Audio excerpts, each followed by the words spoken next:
Assalamualaikum. Welcome back to my channel Chichu's Kitchen. It's me Shenza Suni. So ഇന്ന് ഞാൻ ഇവിടെ വന്നിരിക്കുന്നത് food recipe ആയിട്ടുമാണ്. So ഇന്ന് നമ്മൾ ഇവിടെ ഉണ്ടാക്കാൻ പോകുന്നത് വീറ്റ് ലഡു ആണ്. സോ ഇത് എങ്ങനെ ഉണ്ടാക്കേണ്ട അതിന് ഇൻഗ്രീഡിയൻസ് എന്തൊക്കെയാണെന്ന് കാണാൻ വേണ്ടി നമുക്ക് വീഡിയോ ബിഗിൻ ചെയ്യാം. Come on. ഇതിനാവശ്യമായ ഇൻഗ്രീഡിയൻസ് വെച്ചാൽ ഞാനിവിടെ എടുത്തിരിക്കുന്നത് വെച്ചാൽ നുറുക്ക് ഗോതമ്പാണ്. ഒരു 1/4 കിലോ നുറുക്ക് ഗോതമ്പ് നന്നായി കഴുകി വൃത്തിയാക്കി ഉണക്കി ഇത് ഞാൻ ഫ്രൈ പാനിലിട്ട് ഒന്ന് വറുത്തെടുത്തതാണ്. പിന്നെ വേണ്ടതെന്ന് വെച്ചാൽ വെല്ലം, ഒരു 3 ക്യൂബ്സിൻ്റെ വെല്ലം ഞാൻ ഇവിടെ എടുത്തത്. വെല്ലം നമ്മൾ കണ്ണൂർക്കാരൻ വെല്ലം എന്ന് പറയില്ലേ, ശർക്കര. പിന്നെ വേണ്ടതെന്ന് വെച്ചാൽ 1 കപ്പ് തേങ്ങയാണ്. പിന്നെ ഒരു 1/4 ടീസ്പൂണ് ഏലക്ക പൗഡർ, അത് ഇതിൻ്റെ കൂടെ പൊടിച്ചെടുക്കാൻ വേണ്ടിക്ക് ഇടുക. ഇതിപ്പോൾ ഞാൻ പൊടിക്കാൻ വേണ്ടിക്ക് ജാറിലേക്ക് ഇടുകയാണ്. കുറച്ചായിട്ട് നമ്മൾ ജാറിലേക്ക് ഇടുക.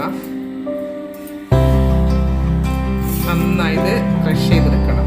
മിക്സിയിൽ ചെറിയ ജാറാണ് ഇപ്പോൾ എടുത്തത്. ഇത് തേങ്ങയും വെല്ലം കൂടി ഒന്നിച്ച് ക്രഷ് ചെയ്തെടുക്കുകയാണ്. ആദ്യം ഞാൻ ഗോതമ്പ് നുറുക്ക് നല്ലോണം പൊടിച്ചെടുത്തതിൻ്റെ. ഇനി അടുത്തതായി നമ്മൾ നേരത്തെ എടുത്ത തേങ്ങയും ആ ക്യൂബ് വെല്ലം കൂടിയിട്ട് ഈ ജാറിലിട്ട് നന്നായി ഇതൊക്കെ ഉണ്ടാവും. നല്ല ഗ്രേവി പോലെ വന്നിട്ടുണ്ട്, നല്ലോണം ക്രഷ് ചെയ്ത്.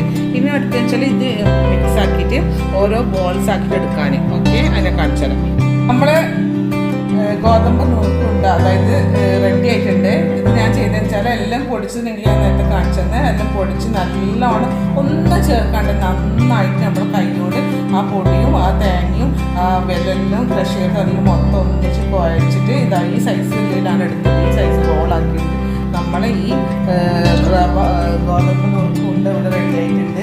നല്ല ടേസ്റ്റ് ഉണ്ട്. കുട്ടികൾക്ക് നല്ലോണം ഇഷ്ടപ്പെടും.